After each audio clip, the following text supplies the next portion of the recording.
Welcome back to the Marshall Report here at Long Beach Comic and Horror Con. We recently spoke to the writer and director of The Collection, and now we're here with the cast. Here we are with Emma Fitzpatrick and Josh Stewart, the stars of The Collection. Now, I always love to ask this, folks who are in scary movies, how scary is it to be in the scary? Do you get scared being in a movie like this?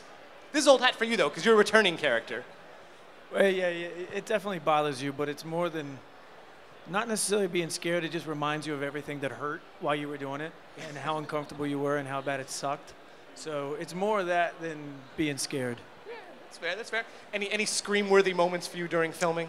Yeah, there were plenty. I think my character's pretty terrified throughout most of it, so I didn't have the original experience to tap into the physical memory. But yeah, I think in order to serve the moment genuinely, you have to live in some sort of an alternate reality in your mind that would allow you to be freaked out to a certain extent. So doing that for 6 weeks, it's terrifying. I didn't sleep much for most of the filming. That's totally fair. And now I'm curious, tell us about your characters in it. For those who might not be familiar with The Collector, they might not be familiar with your character, so especially. So tell us about both of your characters in The Collection.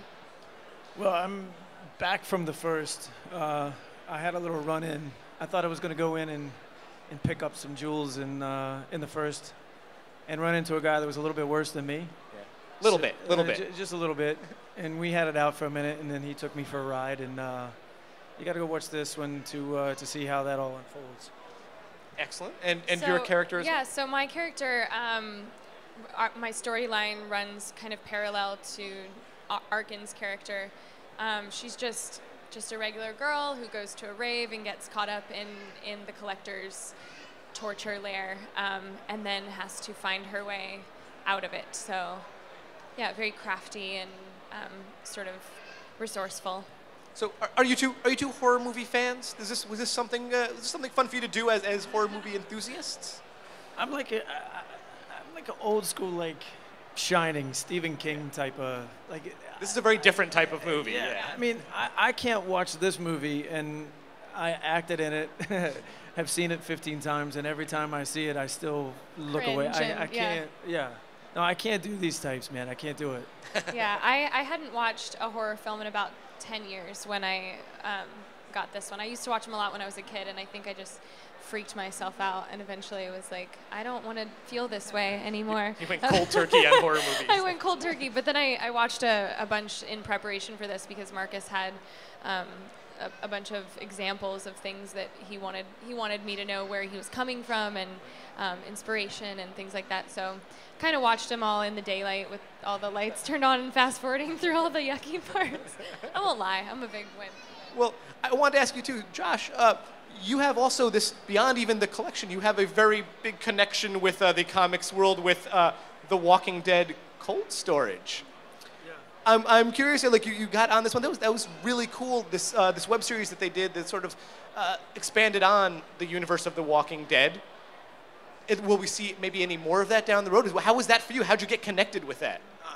I mean, you know, it's sort of up in the air what's going to happen with all that. But I mean, it was all sort of a last-minute deal. They had done this last year before the show premiered, and I was a fan of the show. And they just called up. Literally, it's like they called me up one week and said, "We're going to do this thing. Would you be interested in coming and doing it?" And I was like, "Yeah, of course." And then we pounded it out over 2 days. It was like we shot for like 15, 20 hours. You know, 2 days in a row, and just pounded it all out. And I don't know, it was fun. It was a lot of the same guys from the show, a lot of the special effects guys. So it was really well done. It was really fun to do. But you know, for me, it was just like we're going to go in and do it and pound it out in 2 days, and who knows where it's going to go or what's going to happen with it. You know. Well, it's part of Walking Dead canon now, so that's no small thing. But getting back to The Collection here, I mean, do you feel the pressure of being a scream queen now? Because that's really what you're jumping into with The Collection. There's a long line of scream queens in horror movies, and that's pretty much what you are now. How does that feel?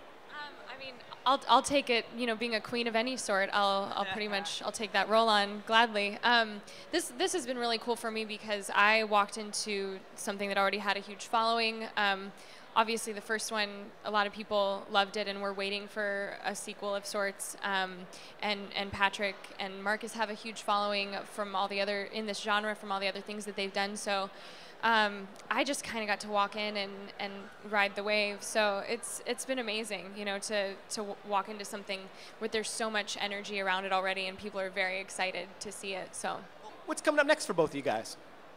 Well, I just finished a movie called Event 15, which is it's a movie about 3 soldiers suffering from PTSD on an experimental drug, government secret type of thing, psychological thriller. And I just wrapped a movie a couple of weeks ago that I'm keeping under wraps for a few more minutes, but that'll be out very shortly.